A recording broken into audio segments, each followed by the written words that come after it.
आलस्य आलस्य आलस्य आलस्य इंसान की इतनी बड़ी समस्या है, इतनी बड़ी मुसीबत है, खासतौर पे स्टूडेंट्स की। छात्र जीवन में, स्टूडेंट लाइफ में एक स्टूडेंट इस सबसे बड़ी मुसीबत से जूझ रहा होता है। सबसे बड़ी प्रॉब्लम एक स्टूडेंट की होती है। सबसे बड़ी बात यह है कि जब भी आप खाना खाते हो, खेलते हो, दोस्तों से बात करते हो, मोबाइल चलाते हो, व्हाट्सएप पे, इंस्टाग्राम पे आप चैट करते हो, दोस्तों से गपशप हाँकते हो, घूमने जाते हो, तब आपको आलस बिल्कुल भी नहीं आ सकती। 0% इसका नामो निशान नहीं रहता।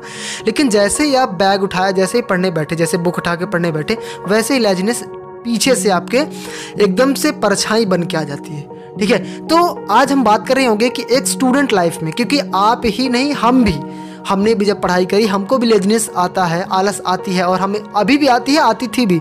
तो हम इसको कैसे डील करते थे और करते हैं, और आप इसे कैसे डील करके आप अपने स्टडी में अच्छा अपना 100% दे सको। ठीक है, तो आज के इस पर्टिकुलर वीडियो में यही बात करें होंगे। चलिए स्टार्ट करते हैं आज के इस वीडियो को। नमस्कार दोस्तों, मेरा नम्र स्वागत है आप सभी का आपके अपने यूट्यूब चैनल सरदार जी एजुकेशनल में। देखिए, सबसे पहली चीज़ कि जब भी कोई समस्या होती है, जब भी कोई प्रॉब्लम होती है, उसका सॉल्यूशन ढूंढने से पहले हमें ज़रूरी है उसका कारण ढूंढना। क्या रीज़न क्या होता है, हम चीज़ों को सॉल्व इसलिए नहीं कर पाते क्योंकि हम डायरेक्ट सॉल्यूशन पे पहुंच जाते हैं। सबसे पहले हम कारण तो जाने, उसका रीज़न कि आखिरकार हमें आलस आती क्यों है। क्योंकि जब हम रीज़न जान लेंगे तो सॉल्यूशन तो हम वैसे भी ढूंढ लेंगे।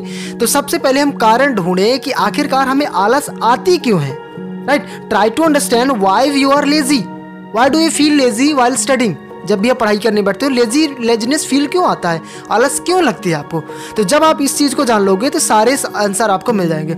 तो सबसे पहली चीज़ मैं जो पॉइंट रख रहा हूँ अपनी ओर से कि ऐसा क्या होता है, मैं भी जब पढ़ाई करने बैठता हूँ या पढ़ाई करते बैठता था तो कैसी प्रॉब्लम फेस करता हूँ कि सबसे पहली चीज़ जब भी हम पढ़ाई करने बैठते हैं तो क्या करें कि हम कॉम्प्लेक्स टॉपिक को सबसे पहले ना पढ़ें। जब भी आप पढ़ने बैठो, ठीक है, चाहे बोर्ड एग्जाम में हो, चाहे किसी भी एग्जाम में हो, ठीक है, जब भी आप पढ़ाई करने बैठो तो जो डिफ़िकल्ट क्वेश्चन है, डिफ़िकल्ट टॉपिक है, उसको पढ़ने मत बैठें। क्योंकि ऐसे में क्या होता है, जब भी आप डिफ़िकल्ट टॉपिक को सबसे पढ़ने बैठते हो तो आपको लगता है अरे यार ये तो ऐसे भी डिफ़िकल्ट है, तो आप क्या है ना कन्फ्यूज़ हो जाते हो। फिर लगता है अरे यार कल पढ़ लेंगे, ऐसे करके आप आलस्य में, अरे फिर बाद में कर ले, ऐसे में आपको आलस आने लगती है क्योंकि माइंड आपका टायर्ड हो जाता, थक जाता है। ठीक है, तो सबसे पहली चीज़ आप ये प्रयास करें, सबसे पहले इजी और ऐसे टॉपिक पढ़ने का प्रयास करें जो कि आप अफोर्ड कर सके, जो कि आपको अच्छे से समझ में आते हो, ताकि आपको एक मोटिवेशन मिल सके अलग टॉपिक, दूसरे टॉपिक पढ़ने का। ठीक है, ये टिप नंबर 1 है। दूसरी चीज ये है कि आपको अंडर प्रेशर के नीचे नहीं पढ़ना। ठीक है, प्रेशर में आके बिल्कुल नहीं पढ़ना। Don't study under pressure, study for your own betterment, खुद के बेहतर के लिए। ठीक है, खुद को बेहतर करने के लिए पढ़ाई पढ़ो, प्रेशर में आके पढ़ाई नहीं करना। जैसे आप सोचो, जैसे आपके बोर्ड एग्जाम चल रहे हैं, ठीक है, तो आप क्या करते हो, बहुत ज़्यादा स्ट्रेस ले लेते हो, बहुत ज़्यादा प्रेशर ले लेते हो। इससे क्या पूरी चीज़ें ना कचड़ा हो जाती हैं। ठीक है, बर्डन लगने लगता है एक, तो वहाँ भी आप सोचते हो कि अरे यार सब कुछ कचड़ा तो हो गया, सब कुछ खिचड़ी हो गया, इससे अच्छा बाद में पढ़ूंगा, इससे अच्छा कल पढ़ूंगा। ठीक है, तो प्रेशर में नहीं पढ़ना है। जो भी पर्टिकुलर टॉपिक पढ़ रहे हो ऐसे पढ़ो कि उसको मुझे जानना है बस। जैसे 3 इडियट्स में रेंचो बोलता ना, चीज़ों को रट्टा मत मारो, चीज़ें बस जैसी है बुक इस तरीके से मत पढ़ो। कहने का मतलब उसे अंडरस्टैंड करो खुद के बेहतर के लिए। ठीक है, खुद के विकास के लिए, पर्सनल डेवलपमेंट के लिए उसे पढ़ो कि इन फ्यूचर अगर इस पर्टिकुलर टॉपिक से क्वेश्चन, अगर हमसे लाइफ में क्वेश्चन पूछे जाते तो हमसे बनने चाहिए। तो इस तरीके से आपको पढ़ना है। ठीक है, प्रेशर में आके बिल्कुल नहीं पढ़ना। फिर अब क्या है, जब भी आप पढ़ाई करने बैठो, अब जब आपको लगे कि मैं लंबे समय तक पढ़ने वाला हूँ, ठीक है, कहने का मतलब 3-4 घंटे या 2 घंटे लगातार पढ़ने वाला हूँ, 1 घंटे भी मान लो पढ़ने वाला हूँ, ठीक है, आपको आदत नहीं लंबे समय तक पढ़ने की, तो जब लंबे समय तक पढ़ने की ठान लिया है तो क्या करो कि बीच बीच में या फिर पहले से ही अपने फेस को वॉश कर लो। ठीक है, ठंडे पानी से हल्का वॉश कर लो। इससे क्या होता है, जो आपके आंखों में हल्का हल्का नींद आनी होती है वो भी चली जाती है। ठीक है, तो फेस वॉश करके बैठोगे, या फिर जब भी आपको नींद आए तब भी आप ठंडा पानी, बॉटल का पानी रख के बैठो और पानी की छींटे मारो। ठीक है, आंखों में, तो इससे आपको हेल्प मिलेगी कि नींद नहीं आएगी आपको। क्लियर। नेक्स्ट ये भी कर सकते हो, अगर ज़्यादा ही परेशान हो तो बीच बीच में एक्सरसाइज करने लगो, उठ के डांस करने लगो।